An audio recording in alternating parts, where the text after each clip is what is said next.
નરેશભાઈએ કીધું, આગળના ઘણા આગેવાનોએ જણાવ્યું કે ભાજપના કેટલાક નેતાઓ આ કાર્યક્રમમાં આવા જેટલા પણ લોકો હતા એમને દબાવવાનું કામ કરે છે.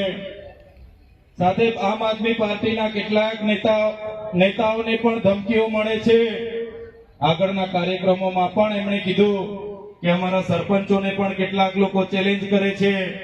ત્યાંના અમારા સરપંચ બંટીભાઈ, રાજેશભાઈ, ચેરમેન વિજયભાઈ એમને પણ અવારનવાર દબાવવાની વાત કરે છે.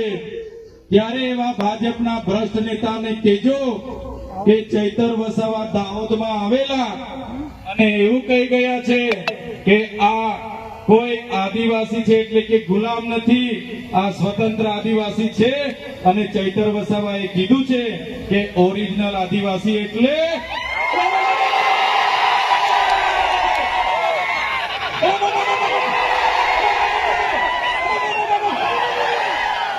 બસ એ લોકોને આટલો ભોપકારો આપી દેજો, કરી દેજો અને અમે બધા તમારા સહકારમાંથી આવી જઈશું. આજુબાજુના આપણા આગેવાનો પણ ભ્રષ્ટ ભાજપના નેતાઓને ખુલ્લા પાડવા માટે આવી જશે. એમને તમે પૂછો, આપણા બધાના કામ હોય છે ત્યારે ધારાસભ્ય એ સાંસદ સભ્ય આપણને મળતા નથી. થોડા દિવસો પહેલા, થોડા મહિનાઓ પહેલા અમૃત મહોત્સવના રથો લઈને ગામડે ગામડે નીકળી પડેલા. એ પછી ગૌરવ યાત્રાના રથ લઈને ગામડે ગામડે ફરતેલા. અને થોડા દિવસો પહેલા ગયા મહિનામાં વિકાસ મહોત્સવના રથ લઈને ગામડે ગામડે આવેલા. આવ્યા હતા કે નથી આવ્યા? આવેલા કે નથી આવ્યા?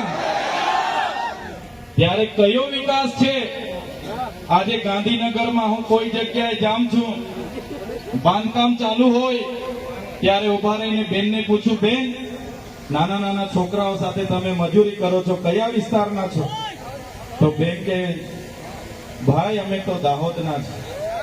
જ્યારે હું રસ્તા પરથી નીકળું, ડામર રોડનું કામ ચાલતું હોય, આરસીસી રોડનું કામ ચાલતું હોય અને બહેનો ત્યાં કામ કરતી હોય, કાળી મજૂરી કરતી હોય, ધગધગતા તાપમાં અમને થાય કે આ કાના છે, આપણા વાળા જેવા લાગે છે, ગાડી ઉભી રાખો, આપણે પૂછી લઈએ.